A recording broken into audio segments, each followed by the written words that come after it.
Hey, welcome to your Craftbox video on 1984, Part 3, The Villain Monologue. Now, one of the most amazing things to me about George Orwell is that I believe that, as far as I can tell, he invented the villain monologue. That means that every time you're watching a James Bond film or a superhero movie or a psychological thriller, and the villain or the bad guy gets to have his speech about all the things that motivated him and what he plans to do for the future and how he's going to break the hero or the protagonist of the story and bend him or her to his will. That all kind of came from Orwell. I mean, Orwell was writing at the birth of moving pictures. And so when I look at this section from Chapter 5 of Part 3, I really can't help but think about how it's really amazing the kind of psychological intensity he was able to write and invent this sort of form. So we're going to take a close look at it here. Here we go, the villain monologue. I've taken this section a little farther down into Chapter 5 when he discusses Room 101. A little bit of a spoiler about what happens in Room 101, and in general, this video is a little bit of a spoiler because O'Brien's being tortured, Winston's being tortured by O'Brien in it, which really kind of shows you, like, how things end up. Sorry if that ruins it for you. These videos aren't really about what's happening in 1984 as much as they're about how well Orwell can write. So, here we go. "You asked me once," said O'Brien, "what was in Room 101. I told you that you knew the answer. Already, everyone knows it. The thing that's in Room 101 is the worst thing in the world." The door opened again. A guard came in, carrying something made of wire, a box or a basket of some kind. He set it down on the further table. Because of the position in which O'Brien was standing, Winston could not see what the thing was.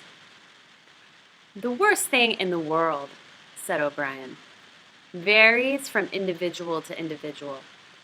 It may be burial alive, or death by fire, or drowning, or by impalement, or 50 other deaths. There are cases where it is some quite trivial thing, and not even fatal." He had moved a little to one side so that Winston had a better view of the thing on the table. It was an oblong wire cage with a handle on top for carrying it by. Fixed to the front of it was something that looked like a fencing mask, with the concave side outward. Although it was 3 or 4 meters away from him, he could see the cage was divided lengthways into 2 compartments, and there was some kind of creature in each. They were rats. "In your case," said O'Brien, "the worst thing in the world happens to be rats." All right, so time out. I mean, one of the really great things about villain monologues is that the villain often shows a kind of psychological insight. And one, they seem to understand what some of the worst fears are of their victim, the person that's forced to listen to them that they've captured. And 2, they seem to also be able to slowly build up that fear, playing off that fear as they deliver their words. In this case, we get him sort of going on about how people fear death by various stages or ways, and then we get these kind of shots. They seem like shots. It seems so cinematic of what's on the table, the cage that's on the table, and then we move back, and he finally says, "Rats." And so this is Winston's greatest fear, and we've built him up into it. The pacing here is fantastic. All right, so let's keep reading what Winston's response is. "A sort of premonitory tremor, a fear of he was not certain what, had passed through Winston as soon as he caught his first glimpse of the cage. But at this moment, the meaning of the mask-like attachment in front of it suddenly sank into him. His bowels seemed to turn to water. 'You can't do that,' he cried in a high, cracked voice. You couldn't, it's impossible." Now, we see here Winston processing what's happening here. It's left unsaid, but the fact that there is a part of this cage that has a mask on it, like a human mask, means that perhaps a person's face is going to be attached to this cage. So he's kind of realizing that, and I love how he doesn't say that he's afraid. Instead, he says his bowels turn to water. It's fantastic. Then, of course, we go back to the villain monologue. He's going to move on, sort of building up, drawing out his fears, and showing the kind of intimate knowledge that he has of the way Winston's brain operates. You'll recognize all of this from any villain monologue that you see in the movies. So here we go. Do you remember, said O'Brien, the moment of panic that used to occur in your dreams?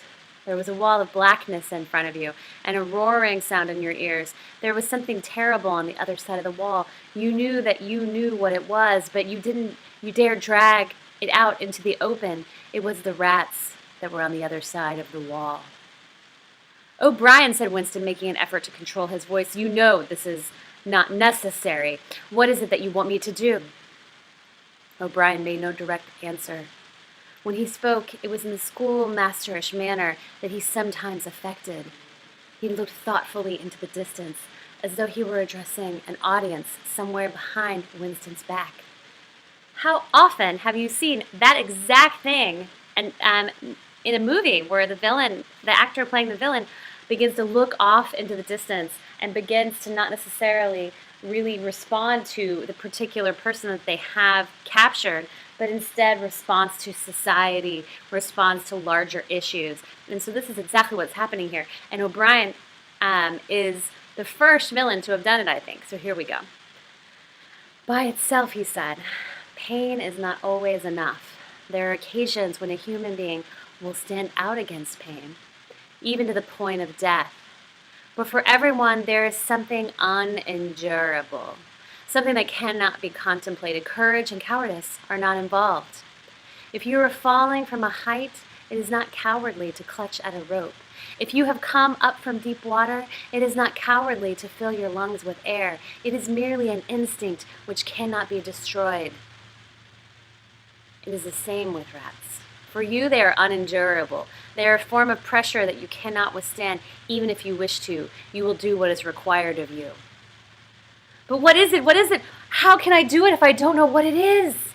And so this is also very common in that O'Brien has brought Winston to the brink of surrender, and yet he so is sort of going to let him dangle there and sort of make it clear that he doesn't really fully understand what he can do to even stop this. Sometimes the villain just wants to have a monologue, and there is no way to stop it. But let's keep going. O'Brien picked up the cage and brought it across to the nearest table. He set it down carefully on the baize cloth. Winston could hear the blood singing in his ears. He had a feeling of sitting in utter loneliness. He was in the middle of a great empty plain, a flat desert drenched with sunlight, across which all sounds came to him out of immense distances. Yet the cage with the rat was not 2 meters away from him. They were enormous rats. They were at the age when a rat's muzzle grows blunt and fierce and his fur brown instead of gray. So this is what the movies can't give you, even with a great villain monologue, is the writing here where we get a sense of how Winston's feeling as if he was a landscape. He's a great empty plain. He's a desert. He is in the middle of nowhere with distances all around him, completely alone. An actor might try to convey that or show that through their face, but the writing here is beautiful and conveys it. O'Brien continues. The rat, said O'Brien, still addressing his invisible audience, although a rodent, is carnivorous. You are aware of that. You will have heard of the things that happen in the poor quarters of this town. Okay, I love this. He's going to create words to help his victim visualize the torture before he enacts the torture. This is exactly the kind of move that we see in villain monologues in our movies, in that they sort of psychologically torture you with the prospect before anything physically occurs. He continues. In some streets, a woman dare not leave her baby alone in the house, even for 5 minutes. The rats are certain to attack it. Within quite a small time, they will strip it to the bones. They will attack sick or dying people. They show astonishing intelligence in knowing when a human being is helpless. Again, we get this montage of what's happening in the cage. Very cinematic for me. There was an outburst of squeals from the cage. It seemed to reach Winston from far away. The rats were fighting. They were trying to get to each other through the partition. He heard also a deep groan of despair. That too seemed to come outside himself. So he's making sounds, he's desperate, he doesn't even really understand that he's making the sounds. And so O'Brien picks up the cage, and as he did so, pressed something in it. There was a sharp click, and Winston made a frantic effort to tear himself loose from the chair. It was hopeless. Every part of him, even his head, was held immovably. O'Brien moved the cage nearer. It was less than a meter from Winston's face. Okay. So O'Brien in the next paragraph is going to explain that, there's a cage where he can fit it to his head, and then he releases a lever, and then the rats can go and eat his face. So it's really quite gruesome. And there's some beautiful moments in here where Winston gets a really close look at the cage, and actually can even see the fur of the rat. He can smell the rat. There's some amazing writing in here. I also love how O'Brien begins to discuss the history of this torture. It was common in China, blah, blah, blah. But this is where we get to our closing moment here. The mask was closing on his face. The wire brushed his cheek. And then, no, it was not relief, only hope. A tiny fragment of hope. Too late, perhaps too late, but he suddenly understood that in the whole world there was just one person to whom he could transfer his punishment, one body that he could thrust between himself and the rats, and he was shouting frantically over and over, "Do it to Julia, do it to Julia, not me, I don't care what you do with her, tear her face off, strip her down to the bones, not me, Julia, not me."